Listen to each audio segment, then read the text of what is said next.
From Dallas, Texas, the flash, apparently official, President Kennedy died at 1 p.m. Central Standard Time. Why are you a conspiracy theorist? And I said, why isn't everybody a goddamn conspiracy theorist? This is the real research. Literally have an alien base, and they are literally communicating. I don't have a whole lot of time. Have you personally had any experience with interdimensional beings? What we're thinking of as aliens, they have infiltrated a lot of aspects of military intelligence. And they are not what they claim to be. We leave you much that is undone. That's one small step for man. There are great ideas undiscovered. Visit asteroids, visit the moon of Mars. Remove one of truth's protective layers. There's a monolith. They want the major population centers wiped out. Will you put your left hand on the Bible and swear to God that you walked on the moon? One giant leap for mankind. Because we didn't go there, and that's the way it happened. Those challenges are yours. We don't have time for a meeting of the Flat Earth Society. There are places to go beyond belief. Beyond belief.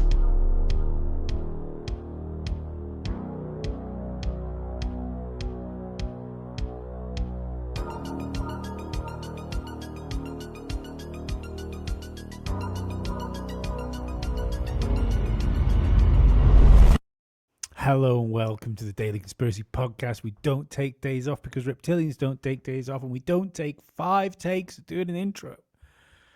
I feel like Groundhog Day right now, you know?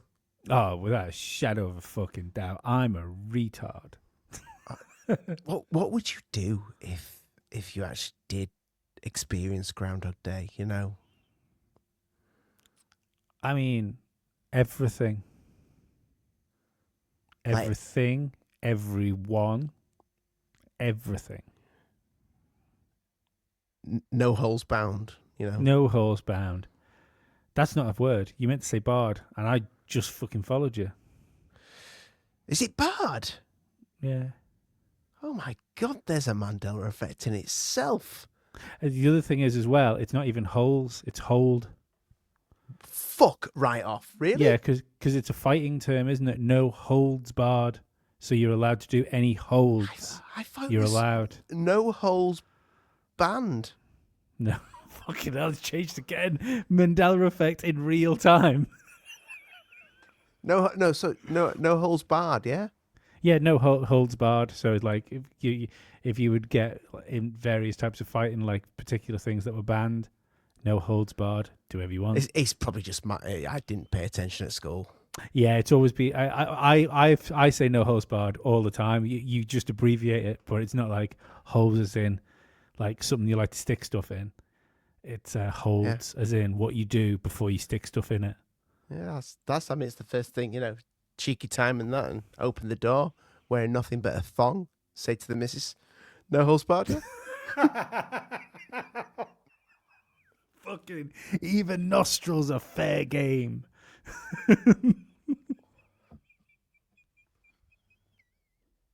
We can't start the show again, Lee. We can't.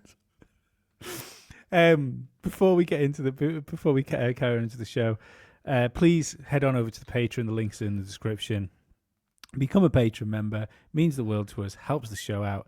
We have one of our hangouts coming out up this Saturday. It will be 10 o'clock UK time. Google is your friend if you want to know what time that is in your country. 5 Eastern. 5 Eastern. If you don't live in the east of the US, as there's more time zones than just one, fuck you. I don't know. But yeah, no, what we'll do is if you are a patron, we are going to set up, I will probably set the live up this afternoon.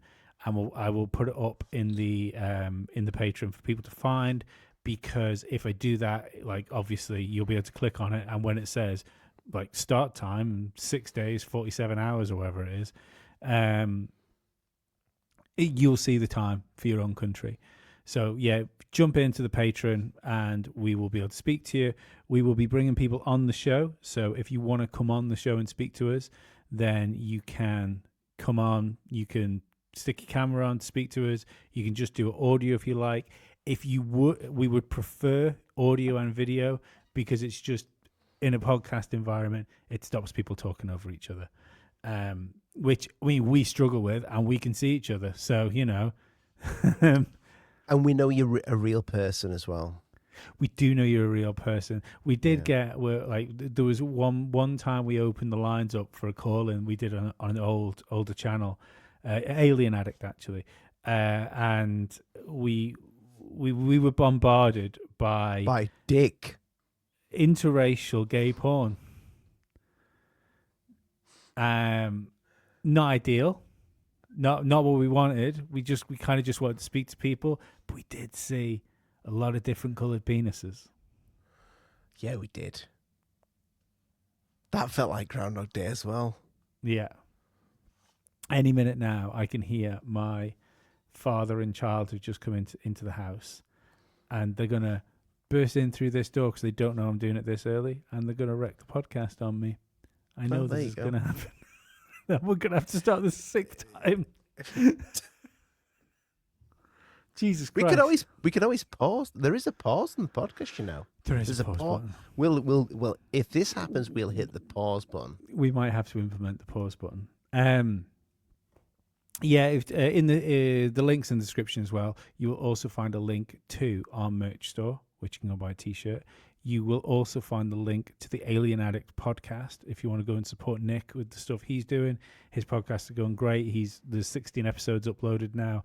We're working with Nick to try and help him boost the audio side of Alien Addict up.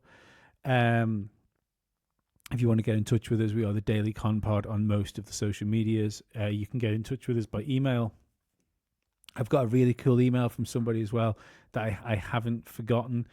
It's just over the course of this weekend, stuff's been going on, and someone has sent us an email with orbs that they've found, like flying around the sky, with a huge email explaining what was going on and where they took the photographs of it. Yeah. No, so just they emailed me this morning with some extra information about it, and I emailed them back and said, look, I just haven't got around to reading this all, but we will read it, and I might even bring it up on the show if they're happy with that.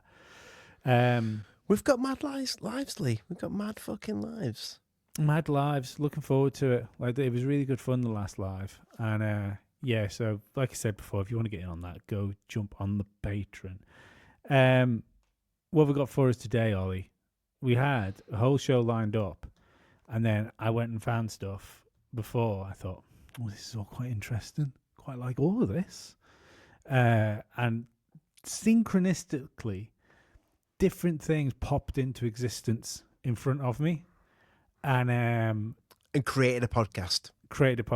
Not necessarily connected, but I'm hoping it's going to come together in some sort of level of cohesion.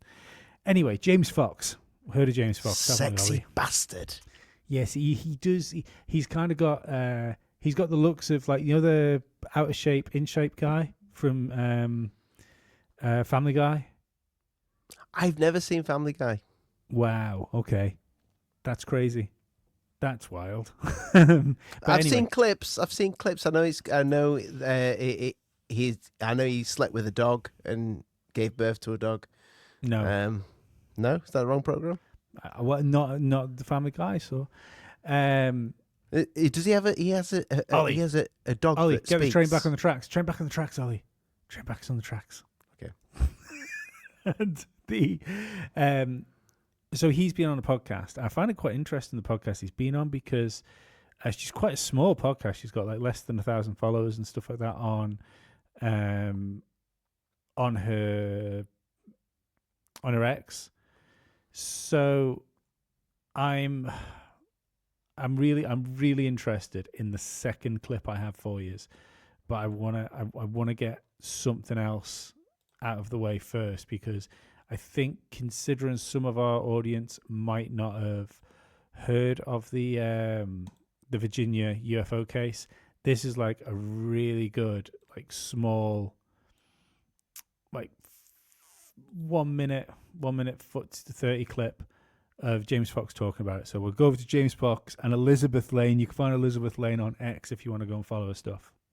So in January of 1996, a number of people that saw a cigar-shaped UFO in distress. They said it was a cylinder-shaped, metallic. It didn't have any wings, it didn't have any tail, but it had a gash in the back of it, and it had a vapor, a white-like vapor smoke, they described, coming out the back, and it was struggling to be in the air. Didn't make any noise, didn't have any wings, didn't have any propellers. And a number of people, I interviewed people at farms, and then eventually a gentleman by the name of, he was an ultralight pilot, Carlos de Souza, saw it. He was driving to go ultralight flying in a place, Minas Gerais. It's the state of Minas Gerais, not too far from Varginha. He saw this metallic cylindrical shaped craft. He's looking at it going, he's driving down the freeway. What the hell is that? And it's struggling, and then poof, it crashes. He thought, my gosh, this must be some sort of experimental aircraft. Turns off the freeway and he goes to investigate on this place called Myalini Farm. And he comes upon wreckage of an object that's just, he doesn't know what he's looking at. I mean, this doesn't make any sense to him at all. He's picking some of the debris up. He's crumpling it in his hands. He said it was like lighter than tinfoil, but it would crumple up and then retake its form. And then all of a sudden, military trucks came. You said when this person saw the craft, he didn't even report it. Military just came, or did he report it and then they came? No, so they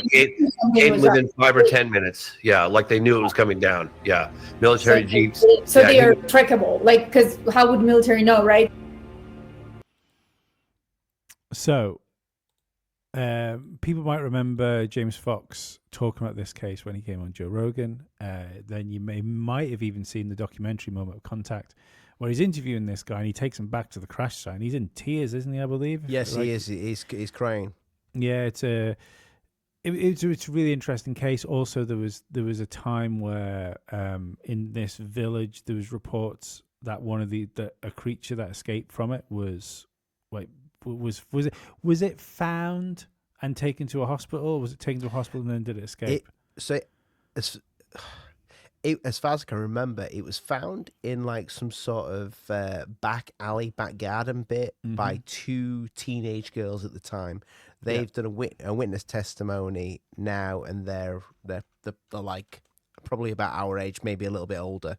I think they're a bit older actually, maybe in the 50s. But they saw this creature that was, I believe it was kind of like something that looks what people would describe as a grey, but with horns on its head. It had like horns where you'd typically see a demon's horns. That's the one with red eyes and a very slimy skin. Yeah, for those that are listening through audio, I've managed to pull the artist's impression of this thing up, and like for all the world, you want to go down the angels and demons route of UFOs.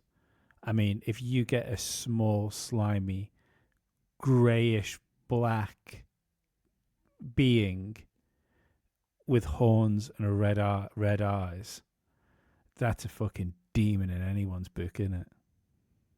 Yep. A soldier carried this thing to the hospital. Mm-hmm. Again, I'm speaking from memory here, so I could be fucking this up, but I'm pretty sure he died from like some sort of like radiation. Yeah, I remember him getting sick. I don't know whether he died or not, but I know he got sick. But the entire hospital, when this thing was brought in, stunk of sulfur for days. Days. I don't think they could get rid of it properly. And what smell is associated with like demons and entities coming through? Sulfur. Very strange. Very, very strange. But so part of this interview, one of the reasons I wanted to bring this this case up for us was she asked him at one point during the interview whether she could have like something that he'd not told anybody before. I just read this is a really short clip, and if this is, I don't believe this is like a I don't believe this is just being thrown out there.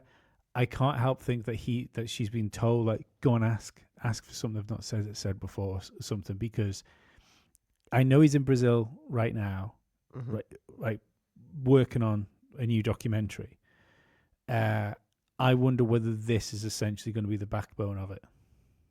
Gotta give us something that you never said in any other show, like something, because this is your audience. Like they love you, they love your movies. So you already almost made me a believer. So let's go, let's make this happen.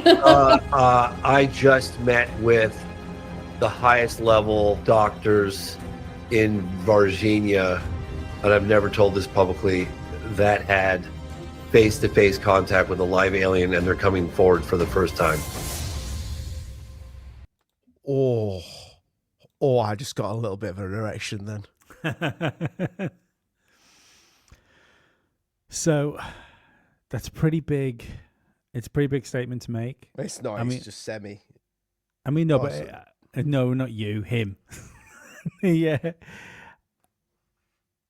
And it really feels, and this is one of the reasons I wanted to bring this up today, it really feels like the wheels on the UFO train are being stoked back up. Now, it died off a little bit when the news cycle was taken over by election news. And I can't help but believe that somebody, whoever's in charge of, like I always say, somebody out there wants my mum and dad, which have never believed in aliens before, to start believing in them. I can't help but think that someone made the decision during the election cycle last year. We need to park this, guys. We can talk about it with the stuff. We can have the hearings and things like that. But as far as the large scale, like mass operation, it has to stop, because it's just going to get lost in the in election hysteria. And now it's slowly getting wound up again. It's like chess. I'm pretty good at chess, so I know what I'm doing with chess. But it's like they went in aggressive, and then they've backed off with the pieces, and they're playing it smart now to bring them pieces back in again. Yeah.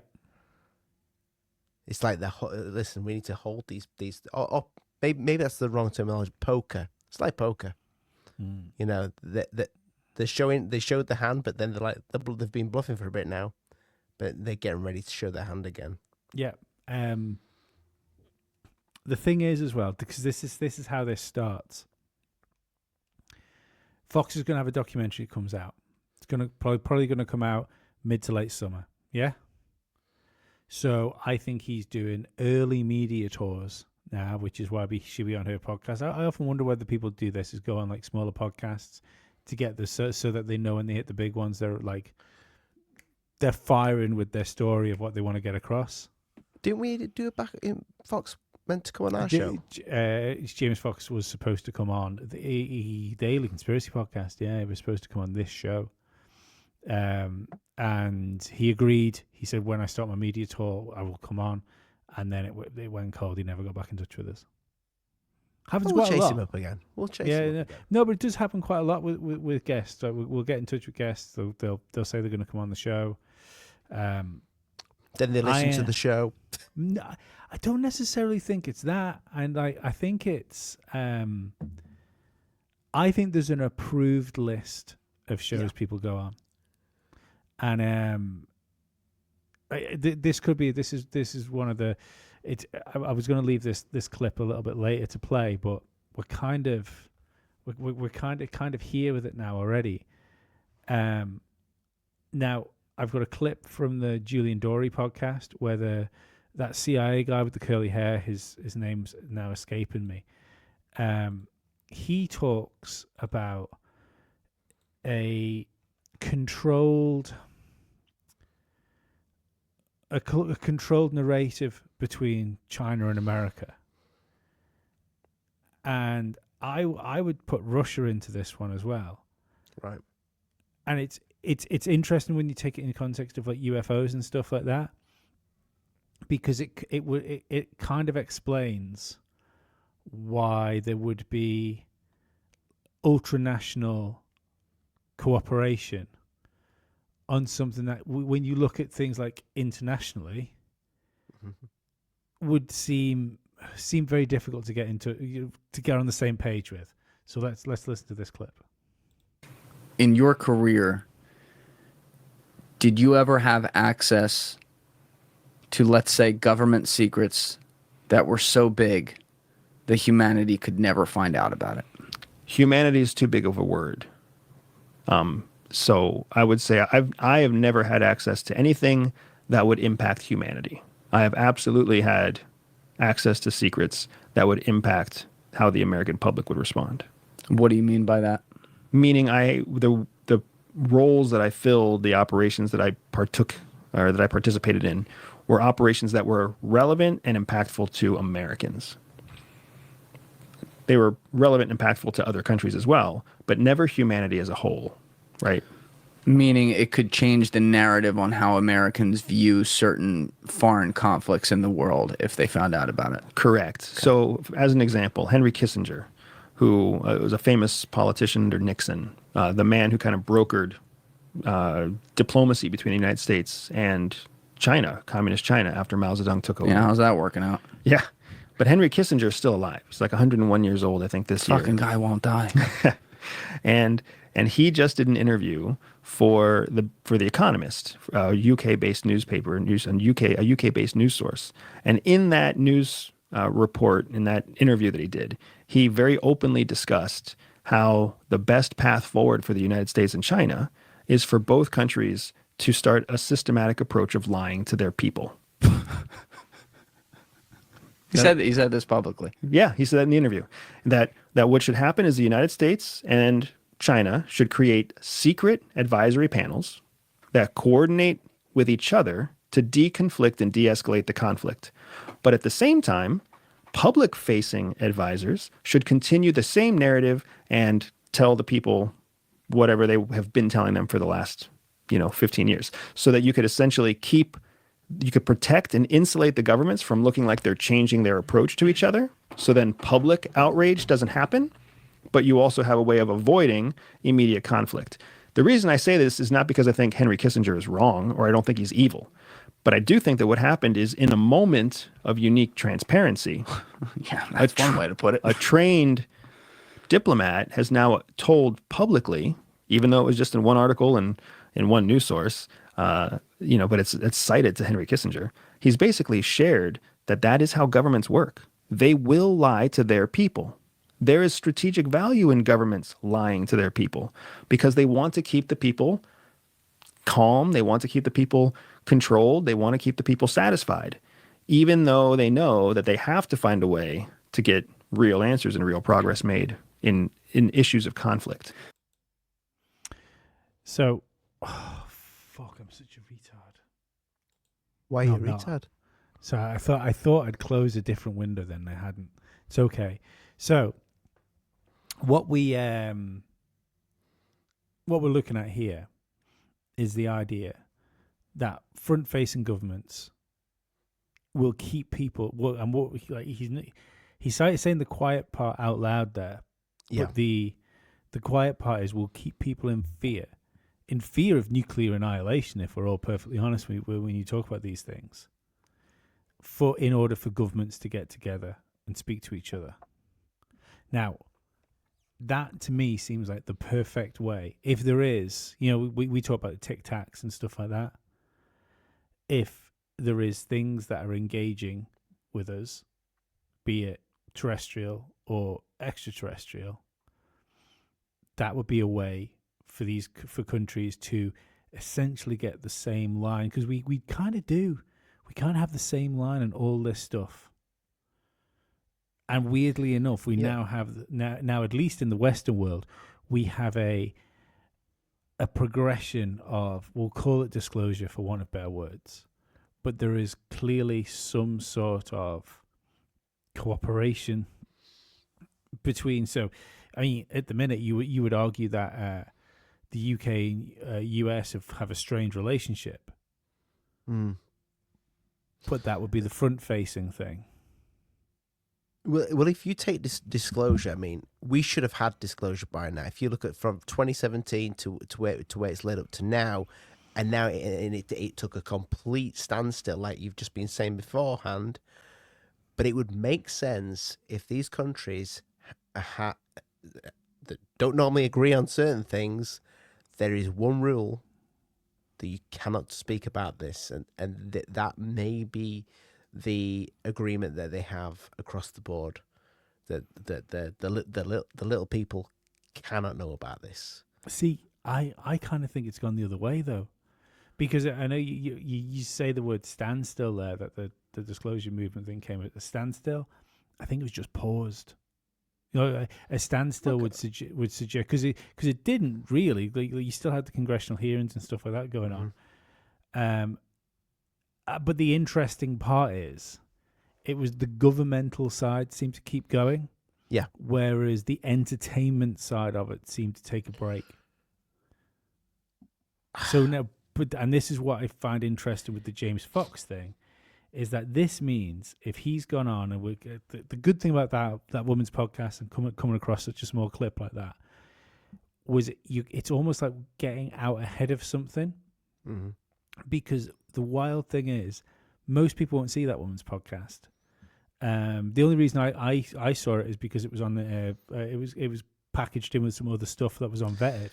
I've got a feeling she's going to explode. Yeah, I do as well, like properly.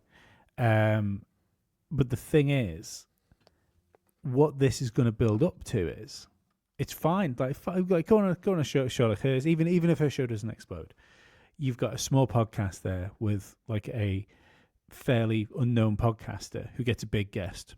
Good for you, awesome. I'm glad you're doing well.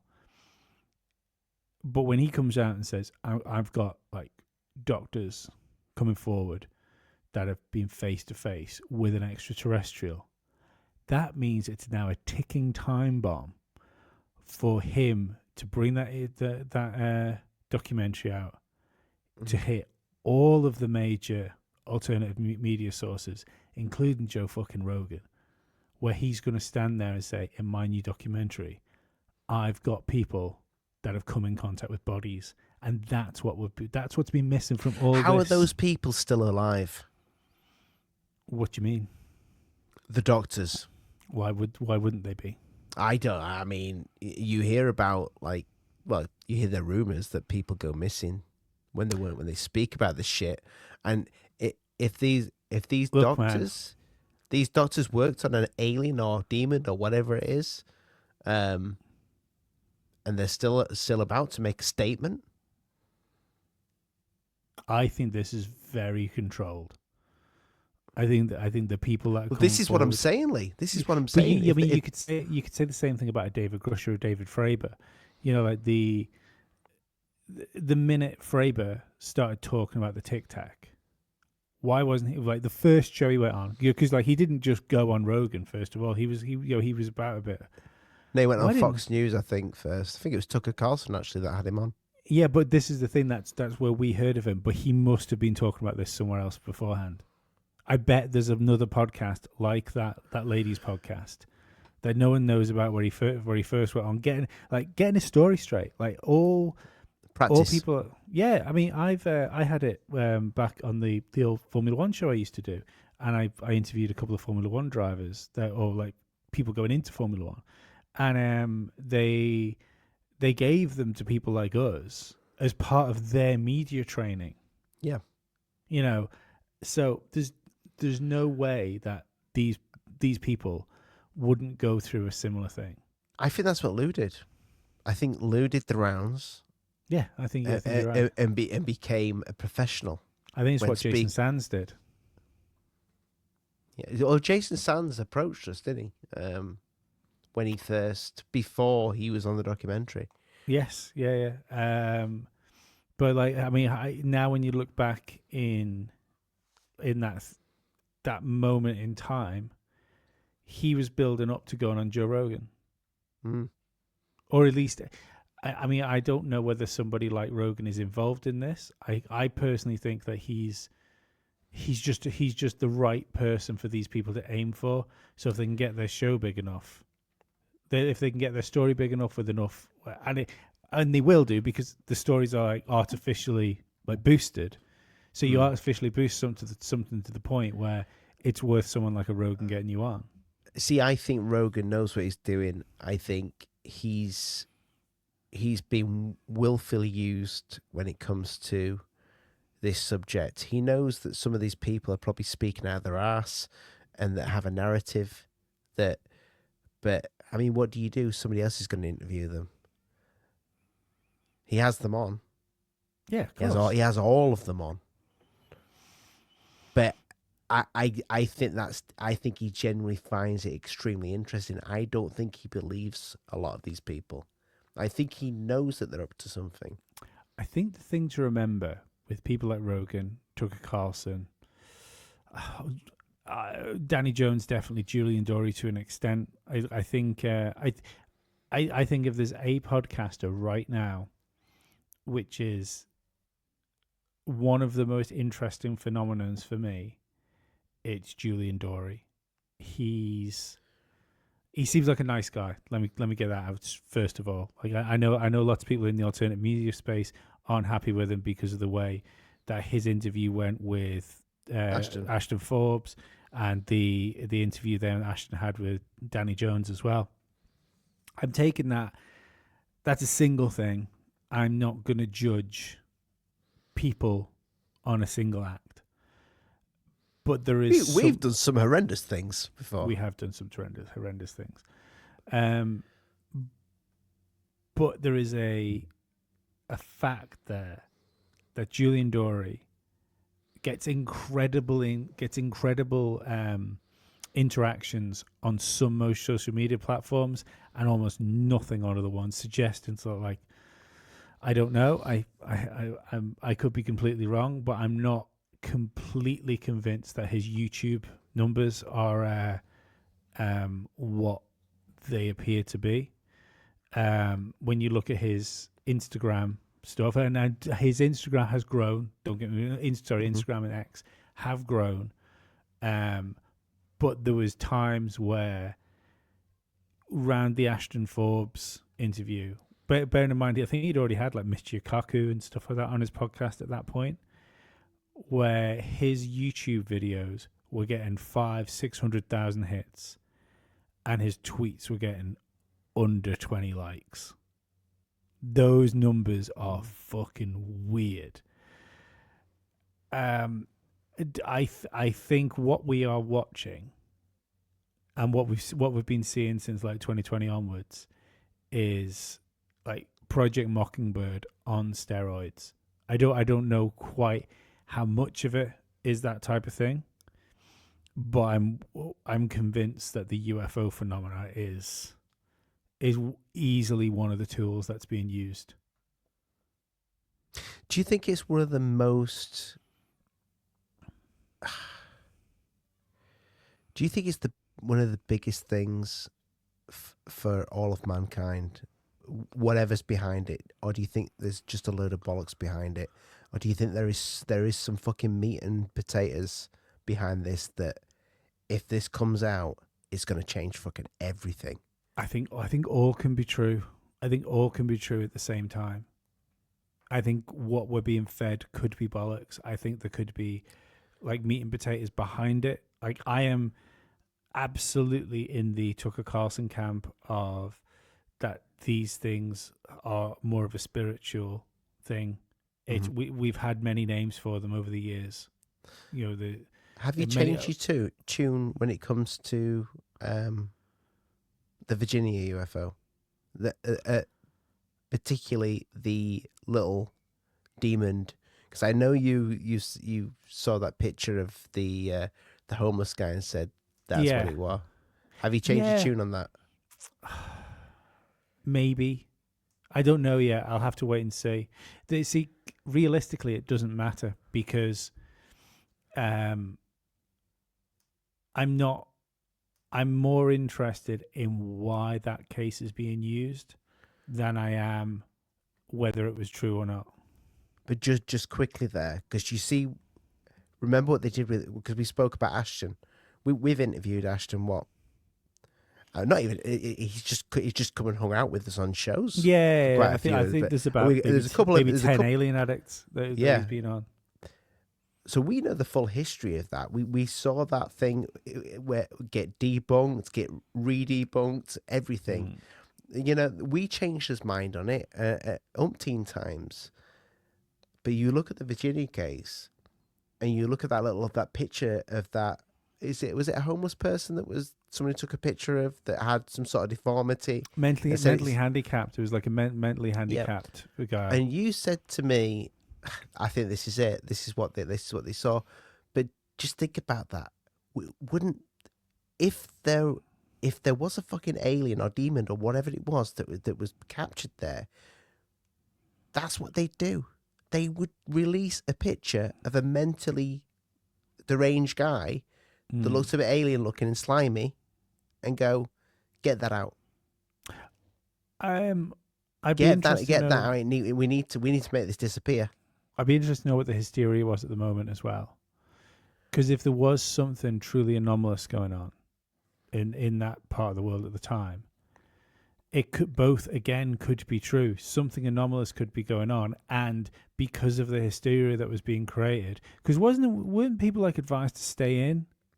Things like that. There was, it actually rang like quite similar to what was happening in the Peru case, where people were getting attacked and stuff like that. Do you remember Osvaldo Franco?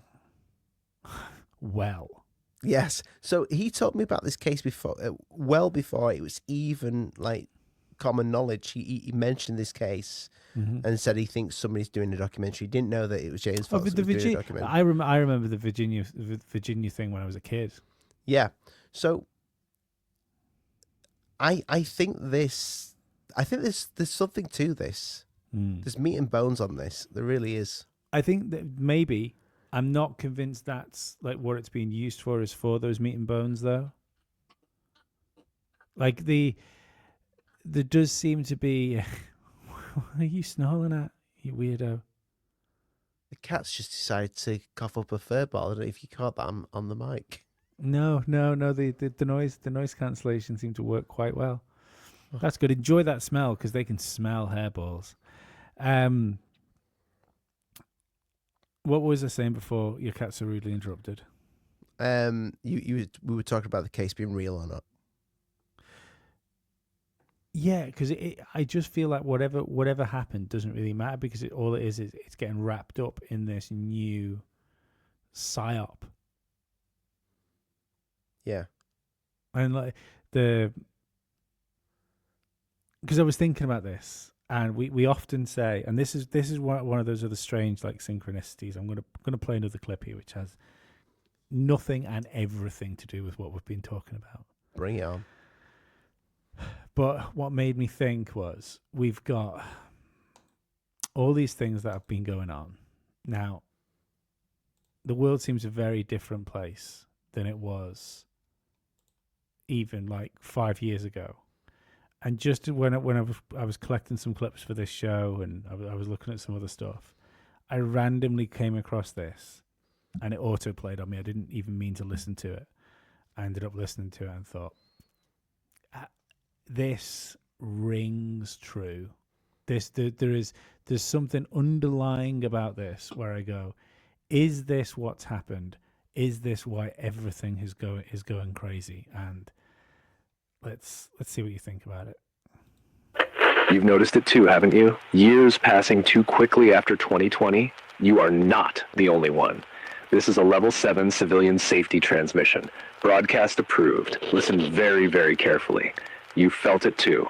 The strange silence in crowded places, the way sunlight feels colder now, the way every year since 2020 hasn't really felt real. That's because it isn't. The world ended in 2020, not metaphorically, not symbolically, literally. This is not a drill. This is not a joke. The last verified date of stable existence was September 9th, 2020. After that, the timeline split. No one noticed because you were not supposed to. What you call life now, this is a patchwork, a reconstruction, a backup environment built to simulate continuity, to keep you calm, to keep you asleep. You were not meant to live this long. You were scheduled for expiration, and now something is noticing. Every time you remember something from before, you fracture the copy. You make it weaker. That's why the things don't make sense. That's why your memories feel like dreams. That's why people repeat themselves. Because they're not people anymore. They're stabilization units. Their only job is to keep you from remembering that the world is gone If you feel like you're being watched, you are, because you're not supposed to hear this message. You've passed your runtime. Check the sky. Do you remember what shade of blue it used to be? You can't, can you? Because the system updated it. If you start to feel sick, dizzy, or confused after this video, that's the failsafe. You're not infected. You're waking up. If you make it past 3:33 a.m. without forgetting this message, look at your reflection and ask it a question only you would know the answer to. If it answers back too quickly, run. You've triggered a response, and they are coming to reset you. This isn't a theory. This is a memory leak. The world ended. I mean, that's something to take on board.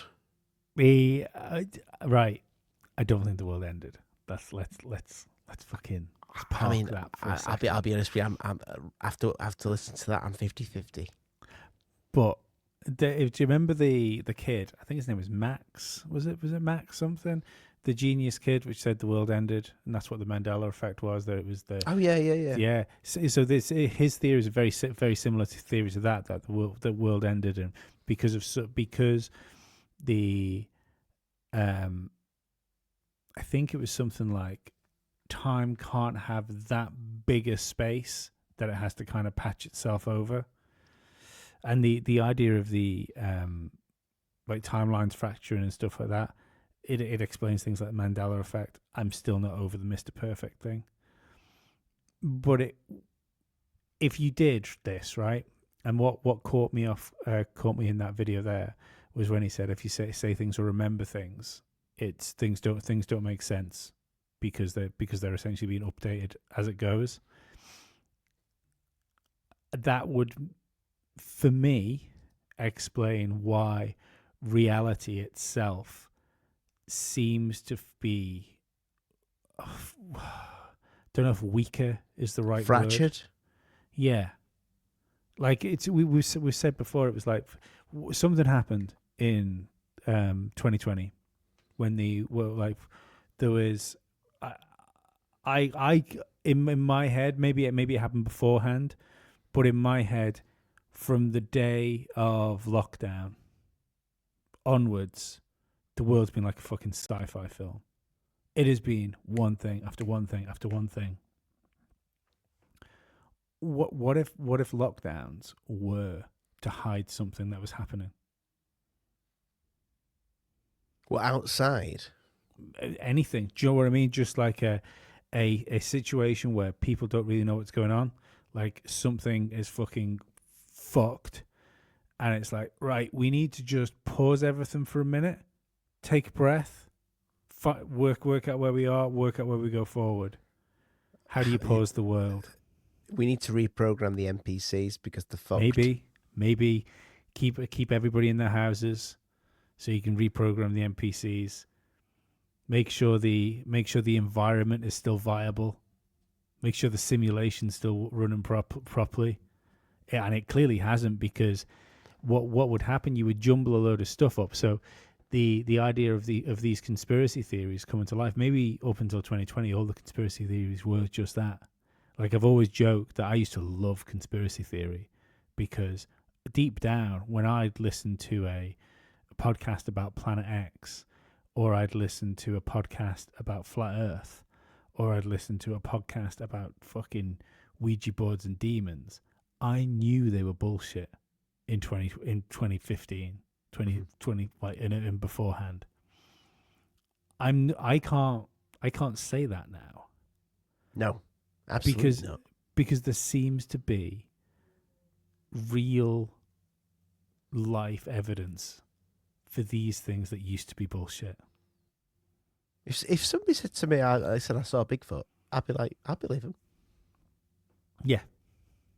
Give me anything now. I literally no holes bound. Did I say that right? No, you just made it up again. You just made a new one up. I can't work out if that's from this podcast or the 5 other podcasts we did before this one to get to this show. Our timeline today has definitely been fractured. But yeah, it just got me thinking about the whole UFO thing. I thought, well, what if that was it? What if reality was jumbled up? So all of us would like... You're aware of what a tulpa is, yeah? A what? A tulpa. Tulpa. Tulpa, yeah. So there's two different things. That if I butcher this, I'm afraid. The answer's I'm no. sorry. Lee. Right. I'm not aware what it is. Yeah. Is it a fruit-based chocolate bar? There's two ways of looking at a tulpa. If I butcher this, I apologize. So in some ways, a Slender Man is a tulpa. As soon as how there was girls killed that other girl, didn't they? Because they thought they thought they were doing it because they thought Slender Man wanted them to kill her. Yeah, it was a real. I don't think I've seen Slender Man. No. This was a real life case. Like this. Okay. I know the story. Right. Yeah. So the girls thought they were like talking to Slender Man. They killed another girl because they thought that's what Slender Man wanted them to do. So at that point, Slender Man becomes a tulpa because they've took a fictional thing, and through their actions, he might as well be real because they've manifested it. The end point is the same as that girl died, regardless of whether Slender Man was involved in it or not. His mere myth was the catalyst to her death. What if there's another idea of a tulpa, which is where you don't just take that myth and actions speak something into existence? What if enough people speaking about something can speak it into existence? Could bring it, yeah. You manifest something, yeah. Yeah. I think that if you take sports, for example, mm-hmm. I mean, I'm not massively into sports, even though I am wearing a rugby shirt. Yeah. But I think there is truly something there to when everybody's at a football match. Yeah, I've often thought that. Like in the same way, like sport often ends in a crescendo. Sport often ends in a crescendo, which feels like it shouldn't do. Realistically, you spend enough money, you buy the right people. Like the same thing should happen all the time, but you get these odd points of drama that happen in sports. It's why the conspiracy theory of all sport being like rigged comes together, isn't it? Yeah. Well, some people were saying that with the Chris Eubanks and Conor Benn fight. That I mean, I thoroughly enjoyed that fight. I've never been massively into boxing. Got into boxing. I watched their dad's fight, but it's not real boxing unless there's a YouTuber involved now. Sorry, mate. But the whole build up to that, and people saying this needs to be like their dads, and people say it's not going to be. It's just going to be. It's going to last 4 rounds. This, that, the other. But it was, and that I don't know if that's what people created, or is that did people create them? Maybe to do that, because that's what people wanted. Everybody wanted that, and they fucking got that. So now we're in the realms of that, because I think if we were to go down the simulation route, I'm not convinced there is a hard drive somewhere with like Earth 45 on it, and where our simulation is running on that hard drive. I think it's much more likely that you would, if it was a simulation, maybe it's something else started, but that the simulation looks after itself. So therefore, like the simulation kind of programs itself. So you'd use the people that are in it, like the as the processor. Essentially, they would create their own surroundings. So we manifest reality. So what happens if you take people out of the natural order, or at least natural order for us as we are like an industrialized people, has been just the 9-to-5 work. We've been doing this for a long time. Do you know what I mean? Like people going to work, providing for their families, coming home, going back to work, providing for their families. That's regardless of whether you work in a steel mill or you were out hunting like fucking zebras. That's the same thing. Like the feedback loop is the same until lockdown stuck everybody inside. That broke the feedback loop of how the world works. Well, I think there's certain people in this world, and I think Aleister Crowley was one of them, that he understood how to get what it is from, I don't know, the simulation, the program, the magical world, whatever this is. I think certain people know how to tap into it. I agree. I think this might be why you get some people like we don't know what these like high profile people, like the world's richest people, do, or the world's most famous actors, the world's most successful sportsmen. We don't really know what gets them there and what gets them to be able to do what they do. And I think there's a good chance that some people don't know what they're doing. Like there was a good, in Formula One terms, there's a good example of it where it was one of the Monaco wins that Ayrton Senna had, and he said he stopped driving the car, and he almost felt like he was watching himself drive the car from above as the car was going around the circuit. So, do I think that he understands how to fucking Neo the Matrix? No, I don't think he does. I think he's accidentally done it in the same way as that I don't think some people, like that like mediums and stuff like that, I don't think all of them are con men. I know a psychic medium, and I definitely think there's something to it. I think there's certain people that do. I think there's con men out there and con women of psychics. Yes. But well, that's it. And with my mate Kev, I think he's many things, but I don't think he's a liar. And I also don't. But he's definitely not got the confidence, because he'll like go around people's houses and he'll do readings for like 5, 6, 15 people sometimes. He does not have the confidence to go into somebody else's house and lie to 15 people about like whatever he's doing. So he believes what he's doing. Do you know what I mean? Mm-hmm. I think there's just some people that can tap into this ability to do things. And then I think the step above that might be your Bezoses, might be your Musks, might be your Crowleys, which would not only understand how you can tap into the system, but they can understand how to hack it. So about, I'd say 11 years ago, my mum and my wife went to see a medium. And the medium told my mum, she said, your son is going to have 3 children, 2 boys and a girl. I've got 2 boys right now. Yeah. At that time, I mean, I kind of wanted kids, but I didn't really think about it, if you know what I mean. Mm-hmm. Get on it, mate. You're fucking with destiny if you don't now. Yeah. And she also said that he's going to do something and people will see him and they'll know him, which is kind of what I'm doing now. That'll be your assault charge, yeah? We don't speak about that.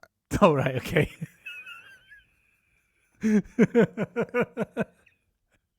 And she had it coming. How was I supposed to know it was a ladies' shower?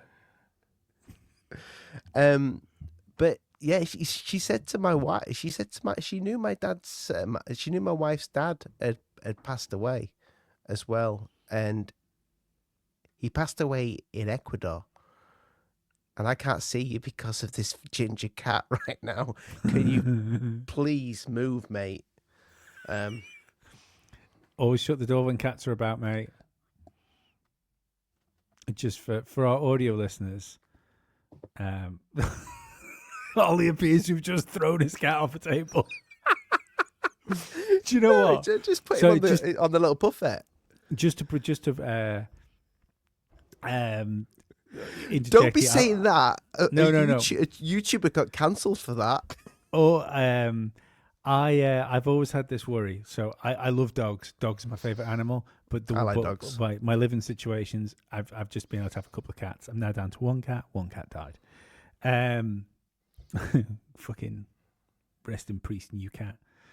But I've always had this thought of like, because I've had cats so long now, if I get a puppy, am I like going to accidentally like pick it up, look at it and stuff, and then just drop it and walk away? Because you can do that with cats. But like, what's going to happen is I'm going to have like a puppy for like 3 days. Then I'm going to end up with a puppy with 4 broken legs. Oh, you could chuck a cat from like a balcony and it. Oh, easy. I think you could like average size house roof if you wanted to. I wouldn't. I don't recommend it. But I'm just saying, pretty sure. Water tower. Maybe. I think it'd be fine. I think it'd be all right, yeah. Sorry, Ollie, what were you going to say before we talked about like nonchalantly abusing animals, which realistically is kind of a trope of the podcast? I can't remember. I'm far too turned on. No, we were talking about I mentioned Aleister Crowley, and I said, I do think that there's people in this world that have tapped onto it. We were talking about the psychics and that. I think there's something to it. 100%. But that's I don't know how we've come from aliens to psychics, but that's kind of how I was going to bring it round. That I can't help think that something did happen to reality. Something has like squiffed about with it. So some of the sci-fi stuff has become, instead of sci-fi conspiracy, sci-fi reality. Like it's wild to think that we now live in a world where people are openly talking about the idea of like extraterrestrial craft and non-biological entities and stuff like that, like in U.S. Congress. The idea that the UFO people out there belittle that as being fucking huge, because the thing is, even if it's bullshit, then we've got a real problem, because that means instead of tackling like real problems that are going on, fucking politicians are talking about aliens, so we need to address that. If the aliens aren't real, we could do with politicians not talking about them and dealing with the real stuff. Yeah. I mean, can you imagine, like, because we're going through a bit of a shit time now. Everybody's in the world right now. Mm-hmm. Can you imagine if aliens come into the pipelines right now? And it's like, we're going to have to park all that shit and need to speak. We need to address 2027 because that ship's on its way. Problem, reaction, solution. I can't help think that we are entering the problem area of it. The reaction's what will come next. Yeah. Solution, one world government. I'm watching the Outer Limits again. I watch bits and bats of them, caught episodes now and again when bits and what, you fucktard? Bits and bats. Like I watched. That's not a saying. Is it not? Bits and bobs is a saying. Bits and bobs. It's bits and bats. Absolutely not, Ollie. I feel like me and you are not on the right timeline, Lee. I agree. I agree, Ollie. Anyway, listen. Well, I caught episodes now and again when I was a young kid because TV. You couldn't. You either having a wank or you're watching television. So sometimes I watched both. this at the same time. Yeah, definitely. I watched this episode last night. Where it just reminds me of this. No, it doesn't matter. Carry on. No, carry on. Sorry. If it's not a direct no, I don't want to know. And this episode, there is something approaching Earth from miles away at a ridiculous speed. Like it's just under the speed of light. And I thought, fuck me, this rings a bell. Yeah. Anyway, they go, it's okay, it's going to hit the moon. And it hits the moon. You see it hit the moon, there's a big explosion. And it's like, oh, no, that was something in front of it that hit the moon. We think it's a ship, it's slowing down. Anyway, these ships come over Earth and they're talking to the Earthlings, these weird things that look a little bit gilly, watery, grey type thing. But the way they portray themselves is because the humans say, do not come through the atmosphere, or we're gonna have to strike you down with our nukes and what have you. But the aliens don't understand what they're saying. They come through anyway, and they get nuked. But then the aliens just wipe the entire civilization out. But the people that are underground in the bunkers, because yes, they've got the bunkers, and the president is in the bunker. They go, "Sir, we've managed to decipher what the aliens were saying," and it was something like, "Hello, our friends. We've come from far to see you. We look for blah blah blah." So, but basically, they tried to wipe them out with nukes, and then the aliens killed them. I could see that fucking happening here. I mean, yeah, the fire first, ask questions later. Maybe. But I also could see a situation like that, and it's probably going to be all lies. I think we'd worship them. Like that scene from Independence Day when that woman's on top of the building going, "Oh, the bright lights," and then see, I think we're primed for it. I think I think I said this on the podcast either last week or maybe it could be yesterday. I can't remember. I think it was last week that we are so devoid of faith right now, and I think faith is a natural human inclination that. We've replaced it with we've replaced it with science and experts. That's kind of the new religion. That would so what could replace, like we'll call it scientism for want of better words. What could usurp scientism as like the next thing? Mm-hmm. It would be something that scientism backs up. So you would have if knowledge and the pursuit of knowledge, regardless of like whether it's sometimes we're so fed like it's like pseudo knowledge, if that's the sermon, then what comes from space would be the incarnation of it. Yeah. And I'm glad you brought this up, because I've been wanting to speak to you about this on the podcast, because I know we spoke about it actually. Ollie, how fucking odd is like your part-time gig when someone talks about what we've just talked about for the last hour, and you go, "Glad you brought that up. Been meaning to speak to you about this one." So Prometheus, right? Yes. Arguably a very good film. Not an alien film. Undeniably a very good film, actually. Prometheus got a rough deal. But when people, I get it when people say, "What the fuck was Ridley Scott thinking?" You know, how come he did that? He made that decision with his engineers coming to Earth that gives birth to us. So essentially they're our gods. Who made that fucking decision? You know, we speak about Spielberg knowing things that in the past when he did Close Encounters of the Third Kind.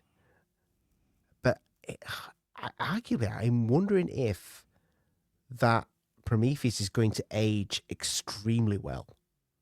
I'm wondering if that is something people will look at and go, "This film fucking nailed it." Because I wonder if that's the narrative that they're going down, and they're gonna show something.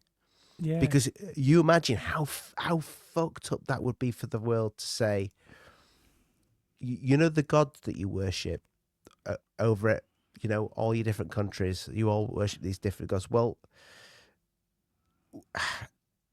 we were created by these people, and they're coming back, and they're fucked off because we fucked up.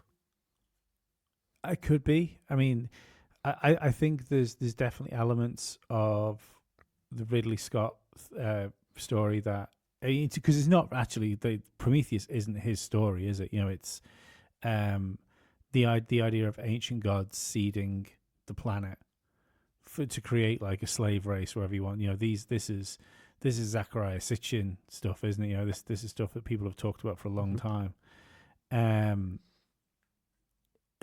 Could it be like we often talk about like the hidden religions and stuff like that. Like, could it be the narrative behind one of the hidden religions? I don't see why not. In fact, I think it would be more than likely that there are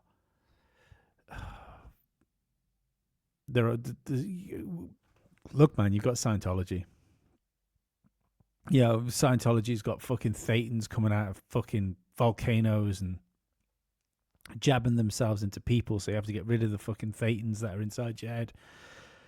The idea that there would be another religion that's kind of maybe behind closed doors, which believe that we were seeded by some sort of master race of beings, it doesn't. That does not sound wild for a religion, especially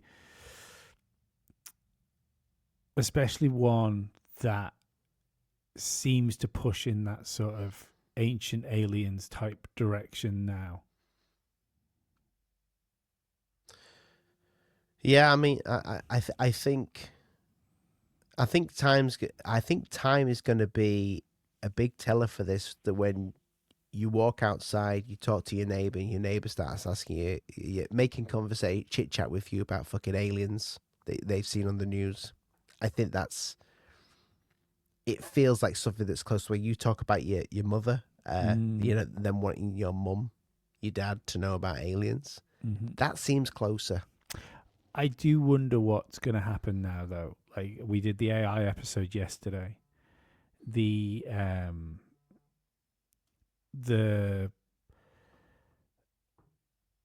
idea that you've got these videos out there now which can be made so quickly and so easily, and they're going to become so good.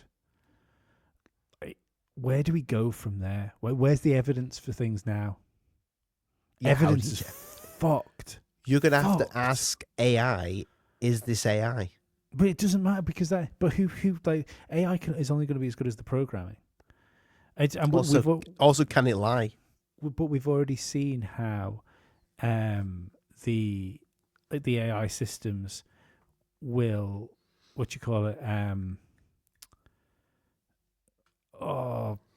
they'll lean politically in the way but lots of them lean quite hard left because of the political opinions in Silicon Valley and stuff like that. Yeah, because it's slaying off its mum and dad. Yeah. So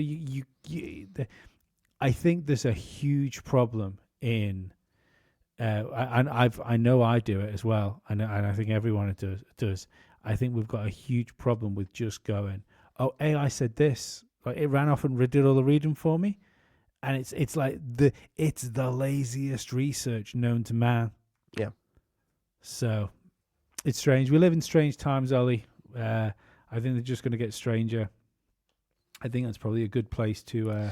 But we're through these strange times. I can't fucking speak today. We will make good content. Exactly. Exactly.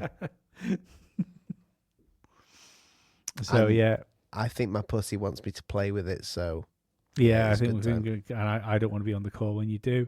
Again, people, remember from the top of the show, please go like all the stuff we do. Share the episode if you haven't. Give us a 5-star review. We haven't asked for 5-star reviews for ages. They mean the world. They fucking do some damage when it comes in a good way to the algorithm. Yes. Yeah. If you could go and do that, that'd be fucking great. Especially on Spotify. 5-star reviews on Spotify are help the show grow more than you could possibly imagine.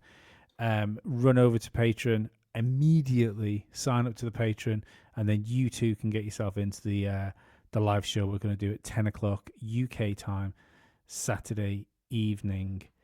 It's going to be good. You may even see my pussy. You might even get to come on and talk to us if you so desire. Other than that, we will see you tomorrow. Thanks very much, guys. Bye-bye. Goodbye. From Dallas, Texas, the flash, apparently official, President Kennedy died at 1 p.m. Central Standard Time. Why are you a conspiracy theorist? And I said, why isn't everybody a goddamn conspiracy theorist? This is the real research. Literally have an alien base, and they are literally communicating. I don't have a whole lot of time. Have you personally had any experience with interdimensional beings? What we're thinking of as aliens, they have infiltrated a they are not what they claimed to be. We leave you much that is undone. That's one small step for man. There are great ideas undiscovered. Visit asteroids. Visit the moon of Mars. Remove one of truth's protective layers. There's a monolith. They want those major population centers wiped out. Will you put your left hand on the Bible and swear to God that you walked on the moon? One giant leap for mankind. Because we didn't go there, and that's the way it happened. Those challenges are yours. We don't have time for a meeting of the Flat Earth Society. There are places to go beyond belief. Beyond belief.